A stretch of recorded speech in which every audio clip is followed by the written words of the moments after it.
जय माता दी।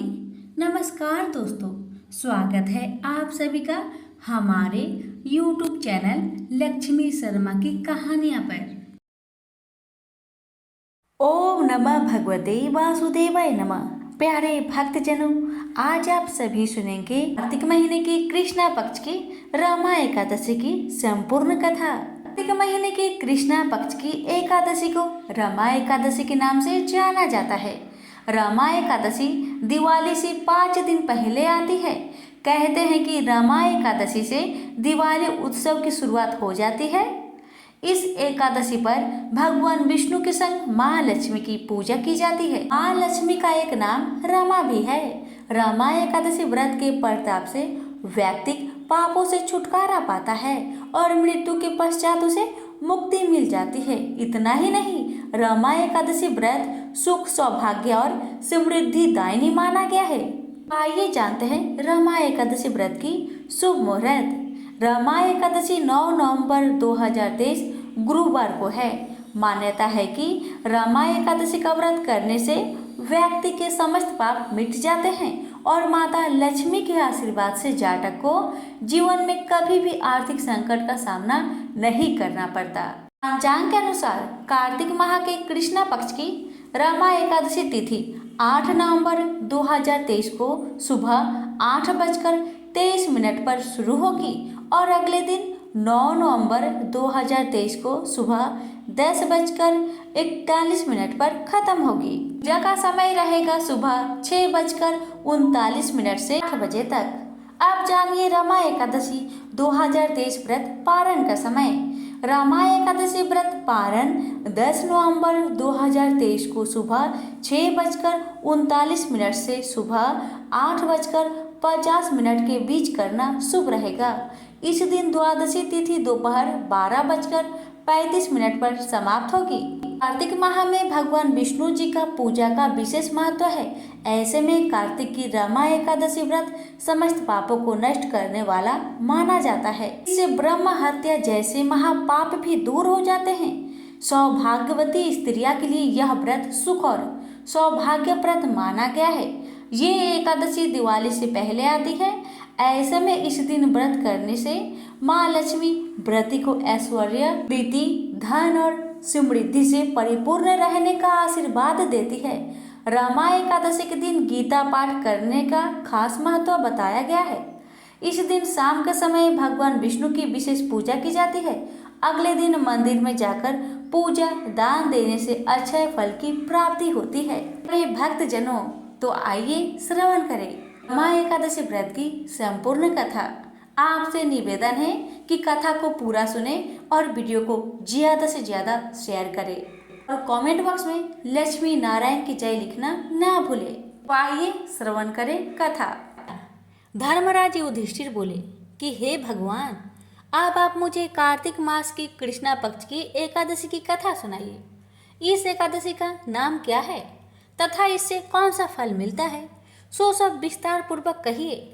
श्री कृष्ण भगवान बोले कि हे राजन, कार्तिक मास की कृष्णा पक्ष की एकादशी का नाम रमा है। इसके व्रत से समस्त पाप नष्ट हो जाते हैं। इसकी कथा इस प्रकार है। प्राचीन काल में मुचुकुंद नाम का एक राजा राज्य करता था। उसके इंद्र, वरुण, कुबेर, विभीषण आदि मित्र थे।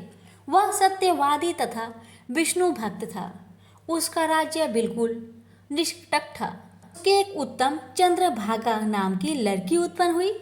उसने उस लड़की का विवाह राजा चंद्रसेन के पुत्र साभन के साथ कर दिया। एक समय जब कि वह अपनी ससुराल में थी, एक एकादशी पड़ी। चंद्रभागा सोचने लगी कि अब एकादशी समीप ही आ गई है, परंतु मेरा पति अत्यंत कमजोर है, इसलिए यह व्रत नहीं कर सकता। परंतु मेरे पिता की कठिन आज्ञा है। जब दशमी आई तब राज्य में ढिंढोरा पिटा दिया गया। उसको सुनकर शोभन अपनी पत्नी के पास गया और बोला कि हे प्रिय, तुम मुझे कुछ उपाय बतलाओ, क्योंकि मैं व्रत करूंगा तो मैं अवश्य ही मर जाऊंगा। इस पर चंद्रभागा बोली, हे प्राणनाथ, मेरे पिताजी के राज्य में एकादशी के दिन कोई भी भोजन नहीं कर सकता। यहाँ तक कि हाथी, घोड़ा, ऊंट, पशु आदि भी तृण, अन्न, जल आदि ग्रहण नहीं करते। फिर यहाँ मनुष्य कैसे भोजन कर सकता है? यदि आप भोजन करना चाहते हैं तो दूसरे स्थान को चले जाइए, क्योंकि यदि आप इसी स्थान पर रहोगे तो आपका व्रत अवश्य ही करना पड़ेगा। उस पर शोभन बोला कि हे प्रिय, तुम्हारा कहना बिल्कुल सत्य है। मैं व्रत अवश्य ही करूँगा। भाग्य में जो लिखा होगा वही होगा। ऐसा विचार करके उसने एकादशी का व्रत किया और वह भूख और प्यास से अत्यंत पीड़ित होने लगा। सूर्य भगवान भी अस्त हो गए और जागरण के लिए रात्रि हुई। वह रात्रि शोभन को दुख देने वाली थी। दूसरे दिन प्रथा से प्रथम ही शोभन चल बसा। राजा ने उसके मृतक शरीर को दहन करा दिया। चंद्रभागा अपने पति की आज्ञा अनुसार दहन न हुई, परंतु पिता के घर में रहना उत्तम समझा। माँ एकादशी के प्रभाव से शोभन को मंत्राचल पर्वत पर अन्य धान्य से युक्त तथा शत्रु रहित एक उत्तम नगर प्राप्त हुआ। उसके महल में रत्न तथा स्वर्ण के खंभे लगे हुए थे। वहां पर वह स्वर्ण तथा मणियों के सिंहासन पर सुंदर वस्त्र तथा आभूषण से युक्त बैठा हुआ था। आभूषणों से युक्त गंधर्व तथा अप्सरा इसकी स्तुति कर रहे थे। उस समय राजा शोभन दूसरा इंद्र प्रतीत हो रहा था। एक समय मुचुकुंद नगर में रहने वाले एक सोम शर्मा नाम का ब्राह्मण तीर्थ यात्रा के लिए निकला। उसने घूमते घूमते उसको देखा। वह ब्राह्मण उसको अपने राजा का जमाई जानकर उसके निकट गया। राजा शोभन ब्राह्मण को देख आसन से उठ खड़ा हुआ और अपने ससुर तथा स्त्री चंद्रभागा की कुशलता को पूछने लगा। शर्मा ब्राह्मण को बोला, हे राजन, हमारे राजा कुशल है, आपकी पत्नी चंद्रभागा भी कुशल है। अब आप कृपा वृत्तांत बतलाइए। मुझे यह बड़ा आश्चर्य है कि आप ऐसा विचित्र और सुंदर नगर, जिसको ना तो मैंने कभी सुना और ना देखा, आपको किस प्रकार प्राप्त हुआ है। शोभन बोला, हे देव, यह सब कार्तिक माह की कृष्णा पक्ष की रमा एकादशी व्रत का प्रभाव है। इसी से मुझे यह अनुपम नगर प्राप्त हुआ है, परंतु यह अध्रुव है। इस पर ब्राह्मण बोला कि हे राजन, अध्रुव क्यों है और ध्रुव किस प्रकार हो सकता है, सो आप मुझे समझाइए। मैं आपके कहे अनुसार ही करूँगा। आप इसमें बिल्कुल भी झूठ ना समझे। शोभन बोला कि हे देव, मैंने अश्रद्धा पूर्वक व्रत किया था, उसके प्रभाव से मुझे यह नगर प्राप्त हुआ है, इसलिए मैं इसे अध्रुव मानता हूँ। यदि तुम इस वृत्तांत को राजा मुचुकुंद की पुत्री चंद्रभागा से कहोगे तो वह उसको ध्रुव बना सकती है। ब्राह्मण ने वहां आकर चंद्रभागा से समस्त वृत्तांत कहा। इस पर राजकन्या चंद्रभागा बोली कि हे ब्राह्मण देव, आप क्या वह सब वृत्तांत प्रत्यक्ष देख कर आए हैं या अपना स्वप्न कह रहे हैं। इस पर ब्राह्मण बोला कि हे पुत्री, मैंने तेरे पति शोभन को तथा उसके नगर को प्रत्यक्ष देखा है, परंतु वह नगर अध्रुव है। तू कोई ऐसा उपाय कर जिससे कि वह ध्रुव हो जाए। इस पर चंद्रभागा बोली, हे महाराज, आप मुझे उस नगर में ले चलिए। मैं अपने पति को देखना चाहती हूँ। मैं अपने व्रत के प्रभाव से उस नगर को ध्रुव बना लूंगी। चंद्रभागा के वचनों को सुनकर वह ब्राह्मण उसको मंद्राचल पर्वत के पास वामदेव के आश्रम को ले गया। वामदेव ने उसकी कथा को सुनकर चंद्रभागा को मंत्र से अभिषेक किया। चंद्रभागा मंत्रों तथा व्रत के भाव से दिव्य देह धारण करके पति के पास चली गई।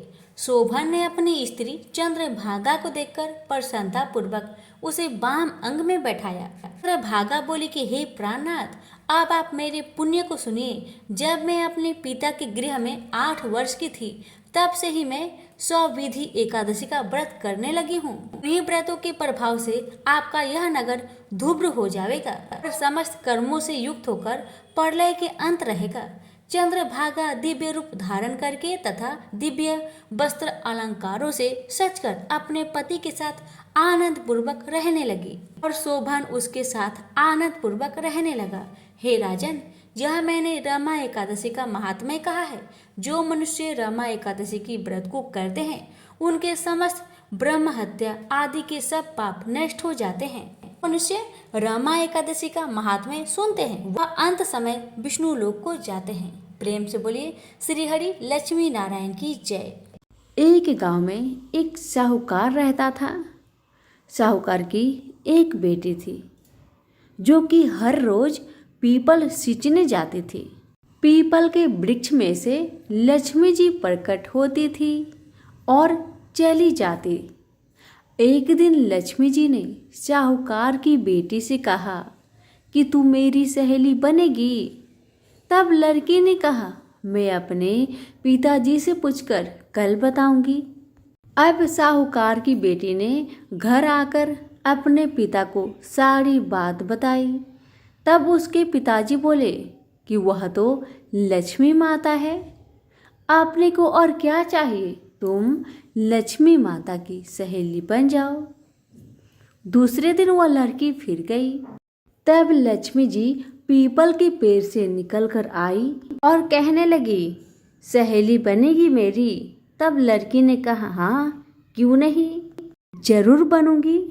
अब लक्ष्मी जी और वह लड़की दोनों जन सहेली बन गई। एक दिन लक्ष्मी जी ने अपनी सहेली को खाने का न्योता दिया। घर आकर लड़की ने अपने माँ पिता से कहा कि मेरी सहेली ने मुझे खाने का न्योता दिया है। तब पिता ने कहा कि सहेली के यहाँ जिमने जाइयो, पर संभाल कर जाना। तब वह लक्ष्मी जी के यहाँ जिमने गई तो लक्ष्मी जी ने उसे साल 2 साला ओढ़ने के लिए दिया, रुपए दिए, सोने की चौकी, सोने की थाली में 36 प्रकार के भोजन करा दिए। जिम कर जब वह जाने लगी तो लक्ष्मी जी ने पल्ला पकड़ लिया और कहने लगी कि मैं भी तेरे घर जिमने आऊंगी। तब लड़की ने कहा, हाँ सहेली क्यों नहीं, जरूर आना। अब वह घर जाकर चुपचाप बैठ गई। तब पिता ने पूछा कि सहेली की यहाँ से जिम कर आ गई और तू उदास क्यों बैठी है। तब उसने कहा, पिताजी मेरे को तो लक्ष्मी जी ने इतना कुछ दिया, अनेक प्रकार के भोजन कराए, परंतु मैं कैसे उनको जिमाऊंगी, अपने घर में तो कुछ भी नहीं है। तब उसके पिता ने कहा, गोबर मिट्टी से चौका लगाकर घर की सफाई कर लेना, 4 मुख वाला दिया जलाकर लक्ष्मी जी का नाम लेकर रसोई में बैठ जाना। लड़की सफाई करके लड्डू लेकर बैठ गई। उसी समय एक रानी नहा रही थी। उसका 9 लखा हार चील उठाकर ले गई और उसके घर वह 9 लखा हार डाल गई और उसका लड्डू ले गई। बाद में वह हार को तोड़कर बाजार में गई और सामान लाने लगी तो सुनार ने पूछा कि क्या चाहिए। तब उसने कहा कि सोने की चौकी, सोने के थाल, साल 2 साला दे दे, मोहर और सामग्री दे, 36 प्रकार का भोजन हो जाए इतना सामान दे। सारी चीजें लेकर बहुत तैयारी करी और रसोई बनाई।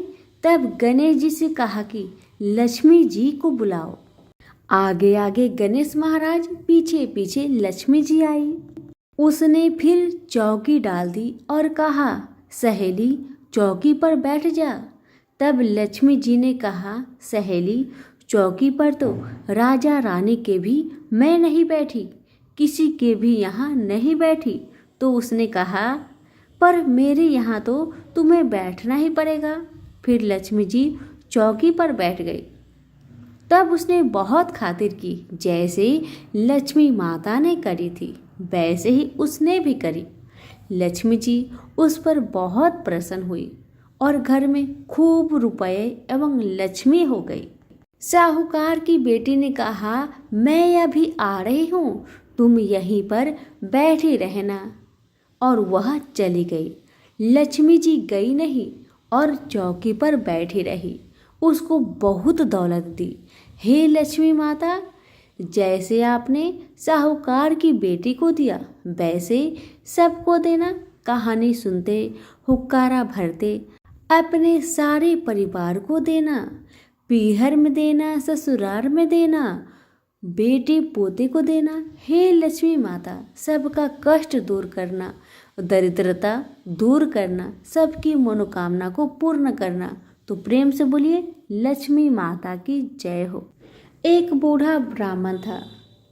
वह प्रतिदिन नित्य नियम के साथ पीपल को जल से सींचा करता था। उस बूढ़ा व्यक्ति के नित्य नियम से रोज पीपल देव को जल से सींचना देखकर माँ लक्ष्मी अति प्रसन्न हो गई। अब माँ लड़की एक कन्या का भेष में पीपल के वृक्ष से निकलती और बूढ़े ब्राह्मण से कहती, पिताजी मैं आपके साथ चलूंगी। हर रोज बूढ़ा ब्राह्मण के साथ ऐसा ही होने लगा। जब भी बूढ़ा ब्राह्मण पीपल को जल से सींचने आता तभी पीपल के वृक्ष में से एक कन्या निकलकर बाहर आती और कहती, पिताजी मैं आपके साथ चलूंगी। अब एक ही बात रोज सुन सुनकर बूढ़ा ब्राह्मण सूखने लगा, दिन ब दिन कमजोर होने लगा। तो उसकी पत्नी ने पूछा, क्या बात है, आपका तबीयत दिन ब दिन खराब क्यों हो रहा है? कोई बात है तो मुझे बताइए। पत्नी की बात सुन तब बूढ़ा ब्राह्मण बोला कि मैं हर रोज जब भी पीपल को सींचने जाता हूँ ना तभी पीपल के वृक्ष में से एक कन्या निकलकर बाहर आती है और मुझसे कहती है, पिताजी मैं आपके साथ चलूंगी। पति की बात सुन पत्नी कहने लगी, तो कल उसे अपने घर ले आइएगा, जहाँ आपकी 6 लड़कियां हैं वहाँ और एक ही सही। पत्नी की बात मानकर अगले दिन सुबह बूढ़ा ब्राह्मण फिर पीपल को जल से सींचने गया और फिर से वह लड़की बाहर आई और कहने लगी, पिताजी मैं आपके साथ चलूंगी। तब बूढ़ा ब्राह्मण ने कहा, ठीक है चलो फिर। और ब्राह्मण उस बिटिया को अपने घर ले आया। बिटिया को घर लाने के बाद बूढ़ा ब्राह्मण आटा मांगने गया तो उसे पहले के दिनों की अपेक्षा आज ज्यादा आटा मिली थी। जब बुढ़िया वह आटा छानने लगी तो 7वीं बिटिया जो पीपल वृक्ष से आई थी वह बिटिया कहने लगी, माँ लाओ आटा को मैं छान देती हूँ। जब वह आटा छानने बैठी तो परात भर गई। उसके बाद माँ खाना बनाने जाने लगी तो बिटिया बोली, माँ आज रसोई तो मैं ही बनाऊंगी। बिटिया की बात सुन माँ कहने लगी, ना बेटी ना, तुम्हारी हाथ जल जाएगी।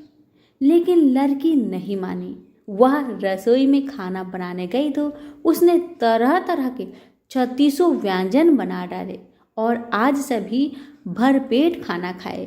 इससे पहले बूढ़े ब्राह्मण के परिवार को कभी भी पेट भर के भोजन नहीं मिलता था। कभी आधा ही पेट खाते तो कभी बिन खाए ही सो जाते थे। लेकिन आज उन सभी ने भर भर पेट भोजन खाए। मामा कहने लगा, आज तो भरपेट खाना खाया और ऐसा भोजन तो इससे पहले मैंने कभी भी नहीं खाया है।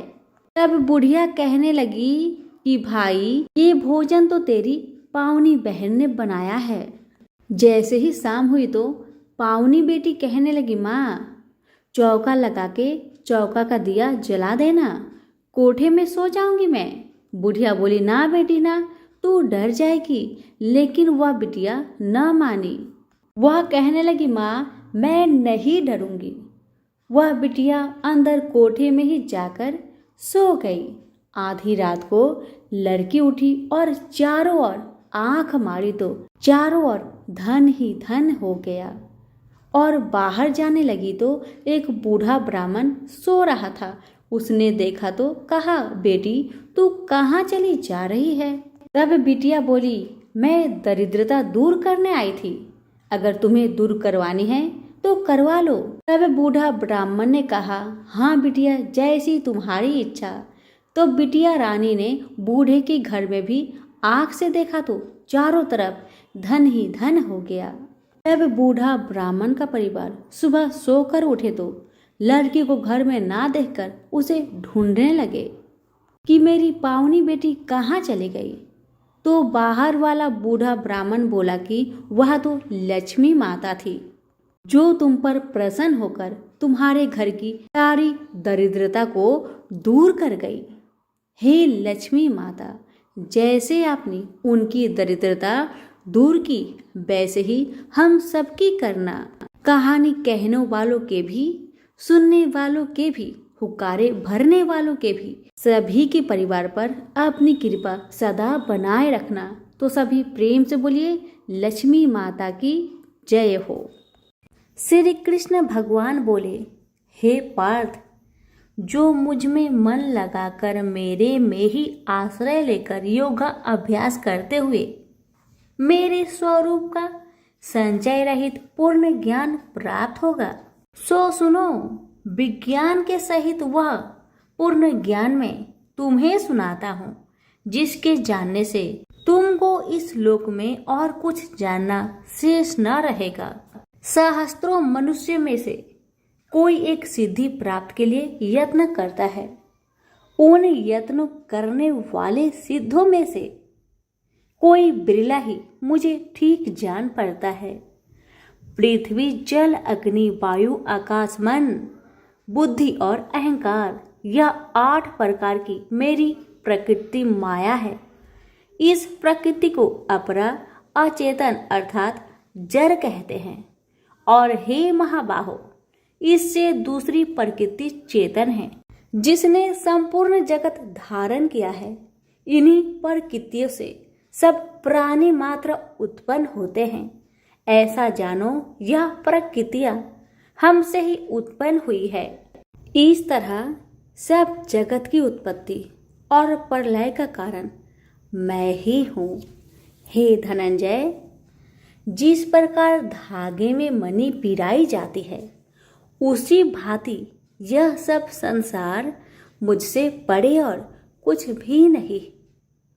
हे कुंती पुत्र, जल में रस में मैं ही हूँ, चंद्रमा और सूर्य में प्रकाश में मैं ही हूँ, सब वेदों का सार मैं ही हूँ, आकाश में शब्द तथा पुरुष में पौरुष मैं ही हूँ।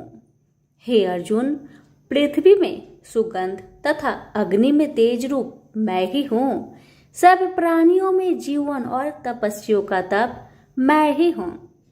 हे पार्थ, समस्त प्राणियों में सनातन बीज रूप मुझको ही जानना, बुद्धिमानों में बुद्धि स्वरूप और तेजस्वियों में तेज मैं ही हूँ।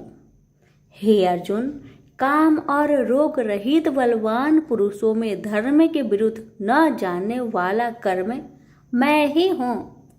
जितने भी स्वास्तिक, राजस, तामस पदार्थ है, वे सब मुझसे ही उत्पन्न हैं, परंतु उनमें मैं नहीं रहता।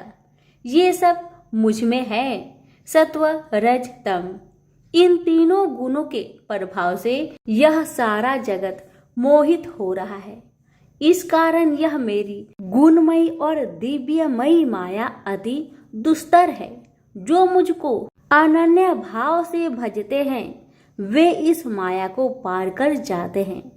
हे भारत श्रेष्ठ अर्जुन, 4 प्रकार के जीव मुझको भजते हैं। दुखिया, जिज्ञासु, ऐश्वर्य की कामना करने वाले और ज्ञानी, जिनमें मुझे सदा एकाग्रचित और केवल मेरी भक्ति करने वाले, और ज्ञानी, जिनमें मुझे सदा एकाग्रचित और केवल मेरी भक्ति करने वाले ज्ञानी पुरुष श्रेष्ठ है। क्योंकि मैं ज्ञानी को अत्यंत प्रिय हूँ और वह मुझको प्रिय है। यद्यपि ये सभी भक्त श्रेष्ठ है, तथापि ज्ञानी तो मेरी आत्मा ही है, क्योंकि वह मुझ में ही मन लगाकर मुझको ही सर्वोत्तम गति मान मेरा ही आश्रय ग्रहण करता है। वह ज्ञानी अनेक जन्मों के बाद मुझे पा लेता है। ऐसा महात्मा अति दुर्लभ है, जो सब जगत को वासुदेवमय समझे। हे अर्जुन, जो भक्त श्रद्धा पूर्वक जिस जिस देवता का पूजन करना चाहते हैं, उन पुरुषों की उस श्रद्धा को मैं ऋण कर देता हूँ। यह उस श्रद्धा से मुक्त होकर उस देवता की आराधना करता है, फिर उसको मेरे ही रचे हुए काम का फल प्राप्त होते हैं। परंतु उन अल्प बुद्धि वालों का फल नाशवान है। देवताओं की आराधना करने वाले देवताओं को मिलते हैं, और अव्यय, अविनाशी, अच्युत्यम स्वरूप को न जानकर मंद बुद्धि लोग मुझे अव्यक्त को व्यक्त मानते हैं। मैं योग माया से आच्छादित होने के कारण सबको नहीं दिखता। उसी से मूर्ख लोग अनादि तथा अविनाशी मुझको नहीं जानते। हे अर्जुन, मैं भूत, भविष्य और वर्तमान के सभी प्राणियों को ही जानता हूँ। पर मुझे कोई भी नहीं जानता। हे भारत, हे भारत, हे परम तप, इच्छा और देश से उत्पन्न होने वाले सुख दुख आदि धंधों के मोह से जगत के सभी प्राणी भ्रम में फंस जाते हैं। जिन पुण्य आत्माओं के पाप नष्ट हो गए हैं, वह पुरुष दृढ़ मोह से छूटकर दृढ़ निश्चय करके मेरी भक्ति करते हैं, जो आश्रय लेकर जीवन मरण से दूर करने के अर्थ प्रयत्न करते हैं। वे पुरुष ब्रह्मा आत्मज्ञान अपने चित्त को निश्चल रखकर उसका संगम करता है और अंत कारण की समाधि लगाता है, जिस अवस्था में योग अभ्यास के कारण चित्त का वेग रुक रुक कर विषयों से पृथक होने लगता है और जब शुद्ध अंतःकरण से आत्मा को देखकर आत्मा में ही संतुष्ट होता है, जिस अवस्था में वह अत्यंत सुख जो इंद्रियों द्वारा जाना नहीं जा सकता, वरन केवल बुद्धि से ही जाना जाता है, और जब वह योगी अनुभव करता है तब आत्मा स्वरूप में स्थिर हो उससे विचलित नहीं होता। इस अवस्था को पाकर फिर और कोई लाभ उसको अच्छा नहीं लगता, और जहाँ स्थिर होने पर और कोई बड़ा भारी दुख उसको वहां से चलायमान नहीं कर सकता। इस अवस्था को दुख संयोग वियोग कारक नामक योग जानना हो तो योग निर्विकल्प चित्त से निश्चय करके जानना चाहिए। संकल्प से उत्पन्न होने वाला समस्त कामनाओं को त्याग कर और मन ही मन में सकल इंद्रियों को चारों ओर से रोक रोक कर धैर्य के साथ बुद्धि को अपने अधीन कर धीरे धीरे विषय से दूर हटा ले और भली भांति मन को आत्मा में स्थिर करके किसी वस्तु की इच्छा ना करे, और चंचल मन जिधर जिधर जाए उधर से इसको हटाकर आत्मा के बस में करना चाहिए। इस प्रकार शांति चित्त तथा रजोगुण से रहित निष्पाप तथा ब्रह्म स्वरूप योगी को उत्तम सुख प्राप्त होता है। इस रीति से निरंतर योगाभ्यास करने वाला योगी समस्त पापों से छूटकर सहज ही उस परम सुख को पा लेता है, जो ब्रह्म के संयोग से प्राप्त होता है। जिसका मन योग में स्थिर हो गया है, उसकी दृष्टि भी सर्वत्र समान हो जाती है और वह सब प्राणियों में अपने को और अपने में सब प्राणियों को देखता है, जो सब प्राणियों में मुझको और मुझ में सब प्राणियों को देखता है। मैं उससे अलग नहीं रहता और मुझसे वह अलग नहीं रहता। जो अभेद भाव से रहता है, सब प्राणियों में स्थिर हो मेरा मनन करता है, वह योगी चाहे जिस अवस्था में रहे मुझ में मिल जाता है। हे अर्जुन, जो समस्त प्राणियों के दुख सुख के समान समझता है और सबको समान देखता है, वही श्रेष्ठ योगी है। अर्जुन बोले, हे मधुसूदन, आपने जो योग बताया कि सबको अपने ही समान देखे, सो मन के चंचल होने के कारण मैं उसको अपने में दृढ़ स्थिर नहीं देखता हूँ। हे श्री कृष्ण, यह चंचल मन बड़ा ही हठी पराक्रमी और दृढ़ है। इसको अपने अधीन रखना तो मुझे वायु को बांध रखने के समान ही प्रतीत होता है। श्री कृष्ण भगवान ने कहा, हे महाबाहो, इसमें संदेह कि मन अति चंचल है, तो भी हे कुंती पुत्र, अभ्यास और वैराग्य से इसे बस में किया जा सकता है। जिसका मन बस में नहीं, उसको योग अति दुर्लभ है। अर्जुन ने कहा, हे श्री कृष्ण, जिसमें श्रद्धा तो है पर योग प्राप्त करने में सफल नहीं हुआ है और जिसका चित्त योग से विचलित हो गया है, वह योग सिद्धि न पाने से किस गति को प्राप्त होता है? श्री कृष्ण बोले, हे अर्जुन, उसका यहाँ नाश नहीं होगा पर परलोक में भी नहीं होगा, क्योंकि उत्तम कर्म करने वाले किसी मनुष्य की दुर्गति नहीं होती। वह योग में असफल मनुष्य बहुत दिनों तक पुण्यवानों को प्राप्त होने वाले लोकों में वास करता है और फिर वहां से किसी पवित्र और धनवान मनुष्य घर में आकर जन्म लेता है। इस प्रकार का जन्म पाना भी इस लोक में बड़ा दुर्लभ है।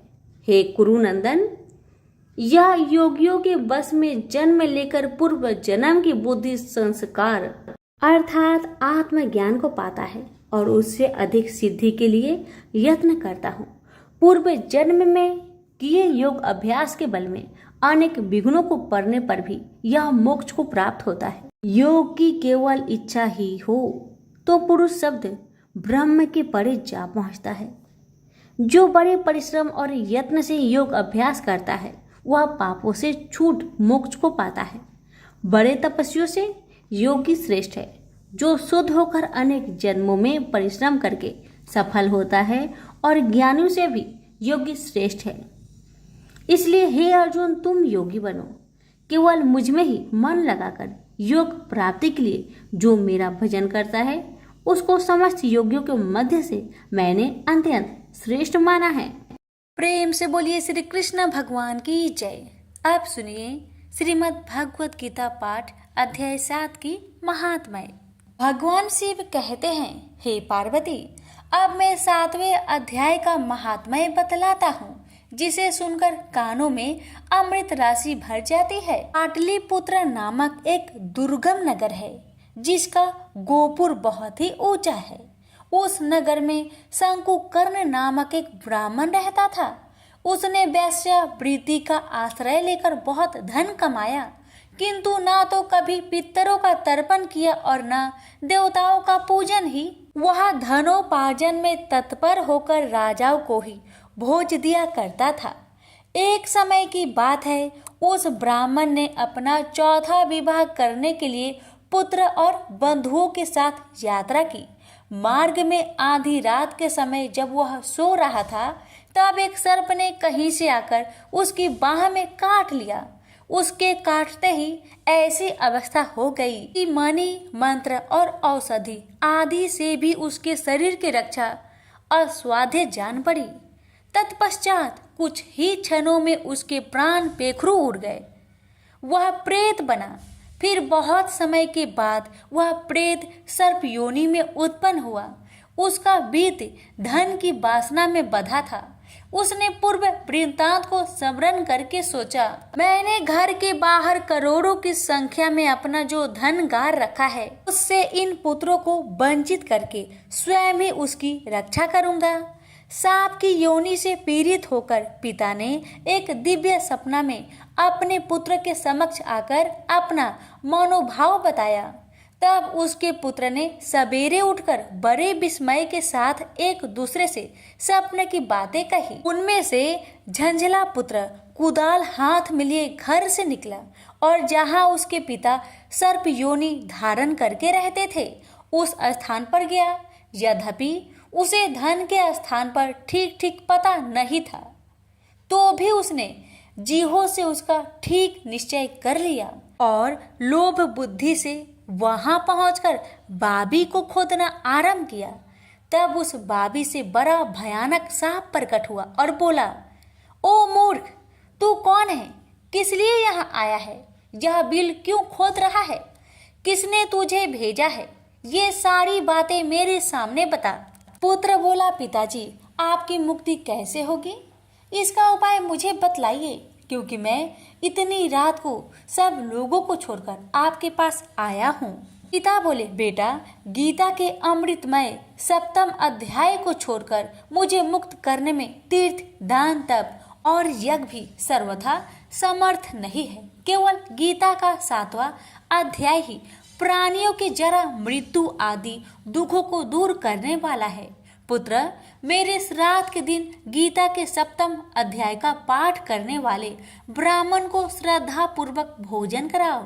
इससे निस्संदेह मेरी मुक्ति हो जाएगी। बस अपनी शक्ति के अनुसार पूर्ण श्रद्धा के साथ निर्वर्षी और वेद विद्या में प्रवीण अन्य प्राणी को भी भोजन कराना। सर्प योनि में पड़े हुए पिता के यह वचन सुनकर सभी पुत्र ने उनकी आज्ञा अनुसार तथा उससे भी अधिक किया। अब शंकुकर्ण ने अपने सर्प शरीर को त्याग कर दिव्य देह धारण किया और सारा धन पुत्रों के अधीन कर दिया। पिता ने करोड़ों की संख्या में जो धन उनमें बांट दिया था, उससे वे पुत्र बहुत प्रसन्न हुए। उनकी बुद्धि धर्म में लगने लगी थी, इसलिए उन्होंने बावली, कुआं, पोखरा, यज्ञ तथा देव मंदिर के लिए उस धन का उपयोग किया और अन्य शाला भी बनवाए। तत्पश्चात 7वें अध्याय का सदा जप करते हुए उन्होंने मोक्ष प्राप्त किया। हे पार्वती, यह तुम्हें 7वां अध्याय का महात्म्य बतलाया, जिसके श्रवण मात्र से मानव सब पातकों से मुक्त हो जाता है। प्रेम से बोलिए उमापति शंकर भगवान की जय। वीडियो को लाइक शेयर करना ना भूले। धन्यवाद। बहुत समय पहले की बात है। किसी गांव में सभी औरतें तुलसी माता को सींचा करती थी और तुलसी माता को सींचते और पूजते समय कोई औरत धन मांगती तो कोई पुत्र मांगता तो कोई सुहाग मांगता। सब कोई सींचकर अपने घर को चला आता। उसी गांव में एक डोकरी 1.15 पहर रात को उठती थी और 1.15 पहर दिन चढ़े तब तुलसी माता की पूजा करती थी। तुलसी माता को पूजकर सींचकर वह कहती थी, हे तुलसी माता, सत की दाता, मैं बिरला सींचू तेरी, तू कर निस्तारा मेरा। तुलसी माता, बहू दीजिए, बेटी दीजिए, पोता दीजिए, लड्डू दीजिए, पीतांबर की धोती दीजिए, गहना दीजिए, घी का घड़ा दीजिए, मीठा मीठा खीर और पूड़ी दीजिए, दाल भात का भोजन दीजिए, धन दौलत दीजिए, बेटा पोता को काम दीजिए, तुलसी का पत्ता दीजिए, मुंह में गंगा जल दीजिए, सूरज जी की साख दीजिए, जल यमुना की नीर दीजिए, 11 को दिन दीजिए, मरुतो बैकुंठ में वास दीजिए, चंदन को दाग दीजिए, मरु तब आप श्री कृष्ण को कांधा दीजिए, हर हर करते बैकुंठ जावे, रोज इतना कहकर आती थी। उस डोगरी की इतनी सारी बातें सुनकर तुलसी माता सूखने लगी। भगवान श्री कृष्ण बैकुंठ से ये सब देख रहे थे। एक दिन भगवान ने सोचा, क्यों ना मैं तुलसी से पूछूं कि तुलसी दिन ब दिन सूखते क्यों जा रही है। सभी औरतें तो रोज आकर उनको जल से सींचा करती है, तो फिर कारण क्या है कि तुलसी सूखते जा रही है। ये सोचकर भगवान श्री कृष्ण तुलसी से पूछते हैं, तुलसी क्या बात है, दिन ब दिन तुम सूखते जा रही हो, क्या कोई बात है, मुझे बताओ। तब तुलसी माता ने भगवान श्री कृष्ण से कहा, प्रभु आप तो मेरे मन की बात मत ही पूछो। तो भगवान बोले कि अगर मैं तुम्हारी मन की बात नहीं पूछूंगा तो कौन पूछेगा। तब तुलसी माता भगवान श्री कृष्ण से कहने लगी कि एक डोगरी माई आती है मेरे पास और रोज इतनी सारी मन्नत मांगती है, मैं उसकी सारी मन्नत को पूरी कर दूंगी, मगर एक मन्नत को पूरा नहीं कर सकती। भगवान ने कहा, ऐसा कौन सा मन्नत है तुलसी जिसे तुम पूरा नहीं कर सकती, मुझे बताओ, शायद मैं तुम्हारा कुछ मदद कर सकूं। अब तुलसी माई कहने लगी, हे भगवान क्या बताओ, ये बूढ़ी माई कहती है जब वो मरे तो उसे कृष्ण का कंधा चाहिए। मैं तो इसकी सभी मन्नत को पूरी कर दूं, पर कृष्ण भगवान का कंधा मैं कहाँ से ला कर दूं भगवान। तब भगवान कृष्ण हंसने लगे और कहने लगे, बस इतनी सी बात, जब बुढ़िया मरेगी तो मैं उसे कंधा देने जरूर आऊंगा। तुम्हारी भक्त की सभी मनोकामना को मैं जरूर पूरी करूंगा। आप चिंता मत कीजिए, आप हरे भरे होकर फूलिए। कुछ दिनों के बाद वह डोगरी रास्ते में ठोकर खाकर कृष्ण भगवान के मंदिर के सामने गिर गई और उसका मौत हो गया। पूरे गांव के सभी लोग आए और डोगरी को सभी लोग धर्मात्मा मानते थे। उसको तुलसी जी की डोगरी कहते थे। उसके परिवार में कोई और नहीं था, इसलिए गांव वालों ने ही उसके अंतिम संस्कार की योजना बनाई और उसे नहलाकर जब बैकुंठी पर बैठाने के लिए उसे उठाने लगे तो उसकी लाश इतनी भारी हो गई कि उसे कोई नहीं उठा पाया। अब ये देखकर सभी लोग तरह तरह के बातें करने लगे कि यह तो इतनी पूजा पाठ करती थी, हर समय माला फेरती थी, इसलिए यह इतनी भारी हो गई है। वह पूरे गांव में चर्चा होने लगा कि डोगरी माई कोई भक्ति नहीं करती थी या छल कपट करती थी जिसे हम धर्मात्मा समझते थे। असल में ये बूढ़ी माई तो महापापी है जो कि किसी से भी उठ नहीं पा रही है। इधर श्री कृष्ण भगवान ने सोचा मेरी भक्त की इतनी निंदा हो रही है, इसलिए भगवान ने बूढ़े ब्राह्मण का भेष धारण करके वहां चले आए और वहां पर आकर एकत्रित लोगों से पूछने लगे कि यहाँ इतनी भीड़ क्यों लगाया है आप लोगों ने। तो सभी लोग कहने लगे कि यह डोगरी माई मर गई है इसीलिए भीड़ लगा है। यह डोगरी माई तो बहुत पापिन है, इसकी लाश इतनी भारी हो गई है कि किसी से उठ नहीं रही। सब उठा उठा कर थक गए मगर उठने को नाम ही नहीं ले रही है। अब बूढ़ा ब्राह्मण कहने लगे मुझे एक डोगरी माई के कानों में बात कहने दो, शायद ये उठ जाए। तो सभी लोगों ने कहा ठीक है, आप भी प्रयास करके देख लीजिए, क्या पता चमत्कार हो जाए। तब भगवान ने डोगरी के कानों में कहा कि हे डोगरी माई देखो मैं आ गया। और जो डोगरी पूजा करते समय शब्द कहती थी वह शब्द उनके कानों में कहने लगे, तू बिरला सींचू तेरा, मैं करूँ निस्तारा मेरा। डोगरी माई बहू ले, बेटी ले, पोता ले, लड्डू ले, पीताम्बर की ढोटी ले, गहना ले, घी का घड़ा ले, मीठा मीठा खीर और पूरी ले, दाल भात का भोजन ले, धन दौलत ले, बेटा पोता को काम ले, तुलसी को पत्ता ले, मुंह में गंगा जल ले, 11 के दिन ले, चंदन को दाग ले, श्री कृष्ण का कंधा ले। इतना सुनते ही चमत्कार हो गया, डोगरी माई हल्की हो गई। भगवान ने बोला आओ अब डोगरी माई को उठाकर देखो, शायद उठ जाए। भगवान ने हाथ लगाया और डोगरी माई उठ गई। सबको आश्चर्य हुआ। डोगरी माई को बहुत धूमधाम से ले गया। भगवान ने उसे अपने कंधे पर ले गए। पूरे गांव में डोगरी की चलावा बहुत ही अच्छा निकला था, जिससे उसको मुक्ति मिल गई और बैकुंठ में चली गई। सभी लोग देखते रह गए। सभी लोगों ने देखा कि मुर्दा घाट तक तो ब्राह्मण साथ ही आया था, लेकिन अब वह कहीं दिखाई नहीं दे रहा, जिससे लोग को समझ में आ गया कि वह भगवान ही आए थे। हे तुलसी माता, जैसे डोगरी माई की मुक्ति कराई वैसे सबकी भी मुक्ति कराना, सबको भगवान का ही कंधा मिले और सबको स्वर्ग देना। तो सभी प्रेम से बोलिए तुलसी मैया की जय।